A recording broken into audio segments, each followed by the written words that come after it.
예, 매주 금요일 한 주를 이제 복귀합니다. 복귀하면서 이슈 보면서 다음 주를 준비하는 시간이죠. 투자의 오해와 진실, 이스토리 이정민 본부장님과 함께하는 시간입니다.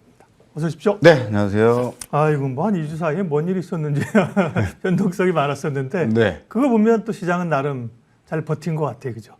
시장도 잘 버텼지만은 중소형주 순환매가 그러니까요. 계속 나와서 네. 아마 개인 투자자분들이 매매하시기에는 그래도 괜찮았을 것 같다 네. 생각이 듭니다. 자, 그러면 오늘 또 이슈들 하나씩 짚어보도록 할게요. 첫 번째 이슈, 오해일까 진실일까 펼쳐봅니다. 파월은 금리나 올해 연내 없다는데, 네, 페드워치의 혹은 뭐 시장은 네, 이미 금리 인하 신호를 주고 있고 금리 내려야 된다 이렇게 얘기를 하고 있습니다. 항상 시장은 먼저 가는데요. 예, 금리를 올해 일단 네, 금리 내릴 것이다 이런 시장의 신호에 대해서 본부장님은 이게 진실에 가깝다, 오해일 가능성이 있다. 네, 저는 오해일 가능성이 높다고 보고 있고요. 저는 이번에 FOMC를 통해서 연준의 자신감 없음을 받고 파월은 여전히 거짓말을 하고 있다. 이렇게 거짓말하고 있다, 파월이. 그러니까 속하고는 다르게 시장의 어떤 금융정책을 펼칠 때 단호하게 강단 있게 가야 되는데 이렇게 했다가 저렇게 했다가 흔들리는 모습들이 계속 연출이 됐고요. 그러니까 믿지 않는다라는 거죠. 벌써 금리 인하를 먼저 할 거야. 또 패드워치 같은 경우에는 아닌데 이 정도 속도면은 7월부터 금리 인하 할 것 같은데라는 파월과는 전혀 관계없는. 파월은 금리 인하를 안 하겠다고 하지만 시장은 그 말을 믿지 않고 아닌데 결국 금리 인하 할 것 같은데라는 신호들이 계속 시장 자체적으로 나오고 있는 거죠.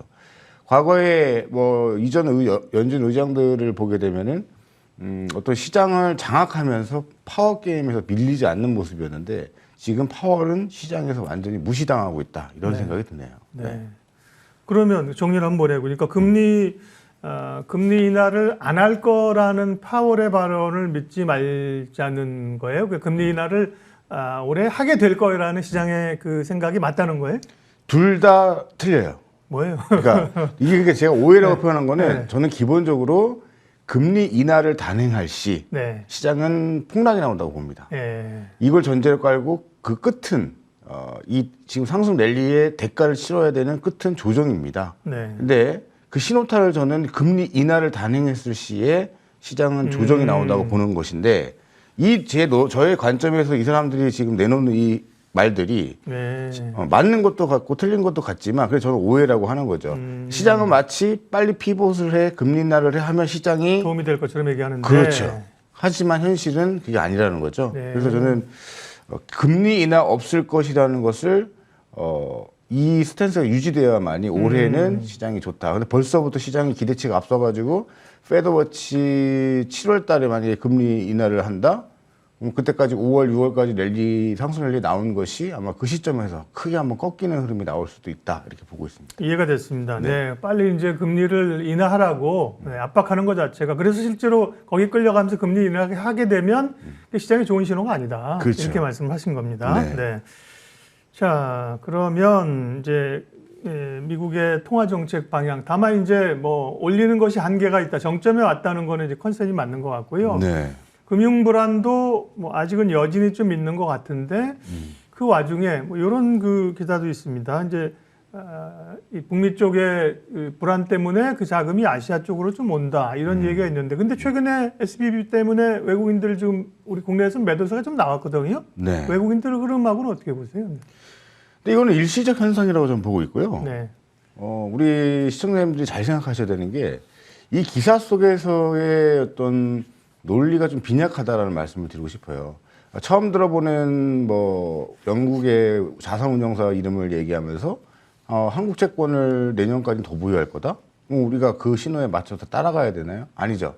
반대로 미국이라는 나라를 절대 무시하시면 안 되고 전 세계 최강의 국채는 미국 국채입니다. 그리고 금융위기가 왔을 때 미국은 멀쩡해도 아시아가 가장 먼저 연쇄부도가 났었던 앞선 사례들이 많죠. 금융위기가 터졌을 때 미국은 돈을 풀어서 막지만 달러 기축통화가 아닌 우리나라로서는 또 혹은 아시아 국가들은 그 피해를 계속 받았던 것이 사실입니다. 그러면 지금 국채금리가 꺾이면서 채권 가격의 반등을 노릴 수 있는 여건에다가 지금 금리 인상 기조가 이제 마무리가 되는 5월 달 최종금리 확정되고 더 이상 금리 인상 안 한다면 오히려 채권 쪽의 메릿이 강화가 될 수가 있습니다. 그러니까 중장기적으로 봤을 때는 오히려 지금 미국 국채를 사고 들어가는 것이 저는 맞다라는 판단이고 아시아 쪽으로 일시적으로 그러니까 미국 은행들의 파산 이슈로 채권 가격이 매도가 나오다 보니까 그걸 일시적으로 그 자금들이 아시아로 들어온 것이다 보여집니다. 과거에도 보면 뭐 미국에서 위기가 있으면 돈이 오히려 더 달러 사고 미국으로 갑니다. 이게 역설이죠. 그래서 지난번에 뭐 달러의 스마일 이론이라고 얘기한 것처럼 그죠? 네. 미국이 강해도 달러가 강하고 네. 세계 전 세계 금융 위기가 와도 미국이 강하고 그런 점에서 글로벌 자금 흐름까지 체크를 해주셨고요. 두 번째 오해와 진실 주제 확인하겠습니다. 다음은요. K칩스법이 국회 기획재정부 소위원회를 통과했습니다. 반도체 주가의 새바람이 불까. 네. 반도체 이제 세액 공제를 주고 이러는 것들이죠. 네. 네. 이게 이제 정치권에서 오랫동안 끌다가 지금 이제 과정들을 좀 겪어가고 있는 건데요. 국회에서 이제 최종적으로 된다고 할 경우에 반도체주에는 훈풍, 새바람이 불 수 있다. 기대해도 좋다. 오해, 진실. 진실입니다.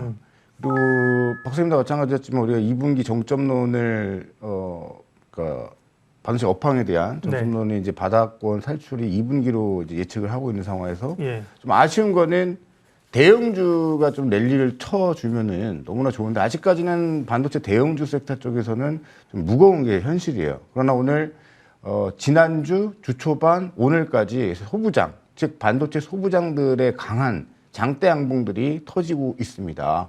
이거는 이 지금 K칩스법에 대한 기대감도 있지만 이미 충분히 낙폭과대됐던 수급 바닥권에서 수급이 붙는 것도 저는 있다고 보는데 처음에는 이 정부에서 내놓는 이 K칩스법 그렇게 저는 신뢰하지 않으려고 했는데 통과가 됐을 경우에 세액 공제가 설비 투자에 대한 세액 공제입니다. 네. 대기업은 8에서 15%, 그다음에 중소기업은 16에서 25%예요.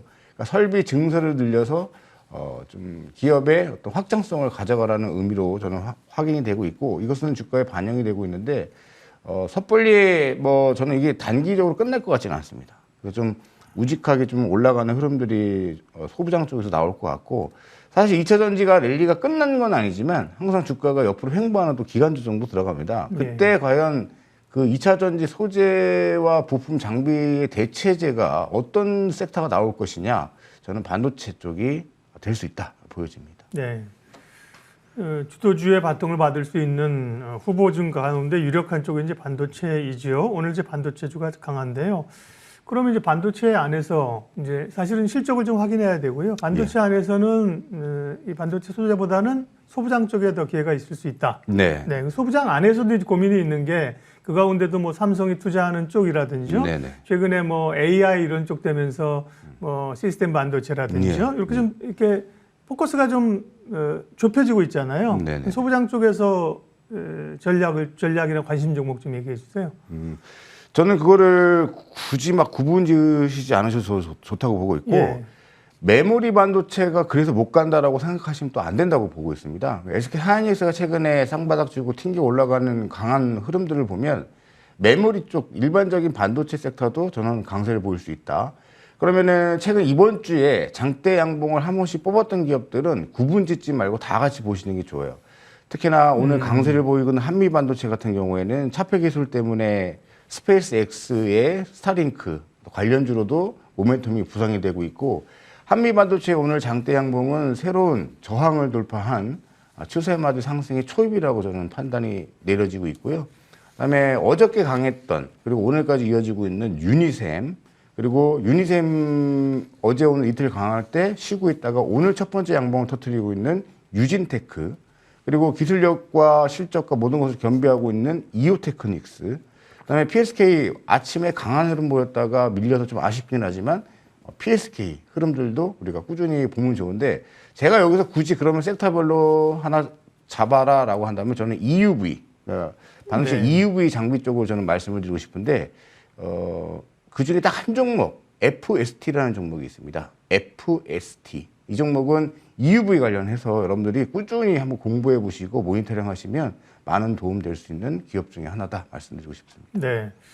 반도체를 이제 늘 봐야지요. 언젠가 이제 변곡점이 반도체가 그래 이제 돌아 나왔어. 뭐 오히려 삼성이나 하이닉스가 이제 반도체 쪽에서 대규모 적자가 나왔다고 사실 뉴스가 나오는 날 이런 때가 그죠. 네. 오히려 돌아설 수 있는 상황이라 IT 반도체 부품주 봐야 되겠고요.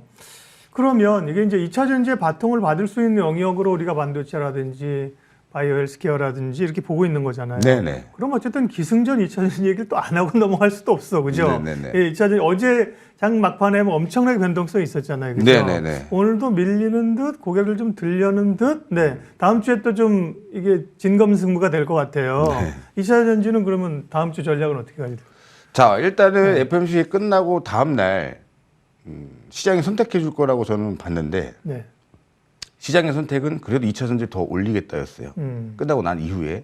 근데 어제의 모습을 보면 2차 전지 지금 너무 많이 올라서 우리 이제 쉴 거야. 대체제가 나올지 내일 얘기해 줄게 했는데 오늘 반도체 소부장 쪽이 움직이는 겁니다. 저는 여기서 힌트를 받는 건 뭐냐면 2차 전지가 끝났다라는 게 아니라 쉼을 저는 가져간다. 그러니까 옆을 박스권 행보라든가 지금 찌글찌글 되면서 고점에 더 갈 것 같은 어떤 기대감을 주지만 옆으로 행보하거나 살살살살 조금씩 하락 각도를 낮추면서 좀 조정세가 저는 좀 연출될 것 같다. 네. 그러면 그 빈틈을 지금 오늘 강했던 섹터들이 다음 주 이어받을 수 있느냐. 플러스 말씀해주신 제약바이오 헬스케어도 동참할 것이냐. 최근에는 간헐적으로 동참하는 모습들을 보여줬기 때문에 체크를 해야 되겠고. 예. 그래서 중국 리오프닝까지 갈까요? 네, 다음 예. 네, 그 주제를 따로 하겠습니다. 세 네네. 번째 주제인데요. 말씀하신 것처럼 세 번째는 이제 중국의 리오프닝주 뭐 여기도 계속 주목이 되죠. 그러나 뭐 2차 전지만큼 강력하게 뻗어가진 못하니까 예. 조금 뭐 지칠만 하면 오른다 뭐 이런 건데요. 네, 맞습니다. 어쨌든 양해가 끝났단 말이에요. 양해 네. 끝나고 나서 이제 리오프닝 봐야 된다. 2분기부터는 중국 낙수 효과가 본격화될 수 있다. 이런 그 타이틀에 대해서 동의, 네. 비동의? 저는 동의합니다. 동의한다. 예. 사실 우리가 한 2개월 앞서서 좀 마음이 앞서갔었죠. 기대감도 있었고. 예. 그러나 중국 리오프닝 사실 오픈하고 보니까 별게 없었던 거예요. 그러나 또 어떤 투자자들 입장에서 소비 심리가 강화되려면 부동산 가격의 반등이 나와야 되거든요. 우리나라도 마찬가지지만. 근데 저는 개인적으로 중국의 부동산 가격이 이제 터닝 포인트가 시작이 됐습니다. 그래서 지금 2분기는 될 것이다. 2월달, 3월달 쉬었기 때문에 4월달 될 것이다에 저는 적극적으로 동의하는 바이고 최근에 2, 3개월 쉬는 동안 눌림목 잘 들어갔었던 리오프닝 섹터들은 저는 4월달에 될 수 있다라고 저는 보고 있습니다. 네.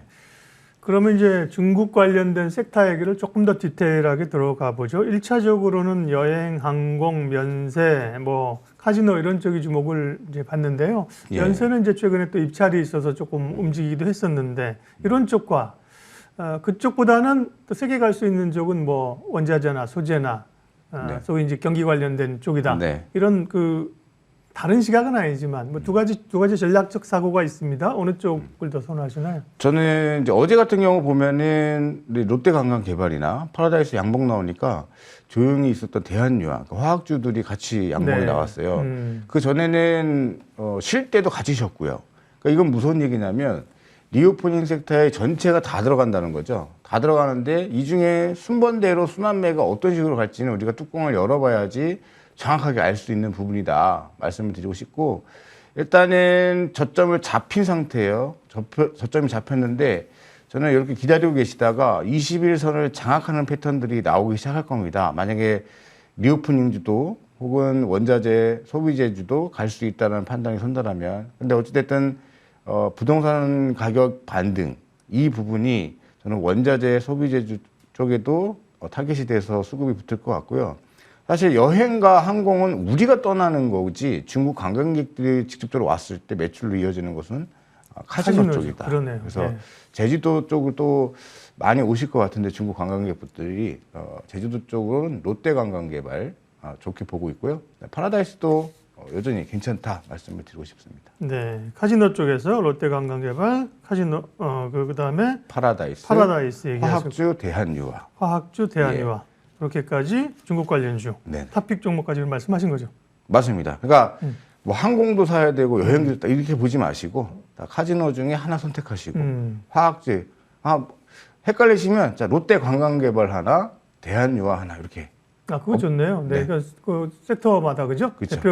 대표 종목들 하나씩 그죠? 네네. 세우면서 순환매 대응하는 전략들. 네. 중국 관련주까지 얘기했고요. 시간이 좀 있어서 마지막으로 이제 다음 주 전략을 좀 들어볼게요. 네. 한 2주 동안 뭐 드라마틱한 얘기가 있었고 사실은 2차 전지는 많이 가다 보니까 좀 롤러코스터를 타고 있는 흐름들이고 주도주 흐름도 좀 바뀔 것도 같고 네. 지수는 또 위로는 오늘 또 좀 또 흔드는 거 보세요. 그죠? 장중에 오늘 또 흔드는데 네. 다음 주 어떻게 대응해야 됩니까? 다음 주 저는 이제 코스닥도 앞전 고점대에서 매물 소화 때문에 이렇게 흔들리고 있는데 그런 거 신경 쓰지 마시고 강단 있게 좀 제가 풍자식으로 말씀을 드리면 시장은 광기와 탐욕의 상승 랠리가 단기적으로 펼쳐진다. 저는 보여지고 있습니다. 좋은 의미에서의 광기와 탐욕이고요. 그 증거는 연준이 돈을 계속 풀어서 은행을 막아주고 있습니다. 이것은 단기적이나마 상승 랠리, 단기적이나마 긴축을 한다라고 하지만 유동성을 공급하고 있는 유동성 랠리가 펼쳐지고 있고요. 일본의 중앙은행도 긴축을 그대로 유지를 해서 전 세계 유동성 공급을 하겠다라고 결론을 내렸기 때문에 당분간 광기와 탐욕의 상승 랠리를 즐기셔라. 네. 그러나 언제든지 리스크 관리는 항상 하셔야 된다. 말씀을 드리고 싶습니다. 어제 오후 뭐 3시 넘어서 나타난 뭐 에코프로나 이런 것들의 변동성처럼 변동성은 있을 수 있지만 그게 이제 지금 하방으로 끌어내리면서 비중을 막 줄이는 측면이 아니라 그런 변동성을 이용해서 사실은 방향은 상방성으로 수익을 낼 수 있는 기회다. 정확하십니다. 네, 그렇게 가면 좋겠다. 네. 투자의 오해와 진실 이스토리 이정민 본부장님 오늘도 좋은 의견을 주셨습니다. 고맙습니다. 네,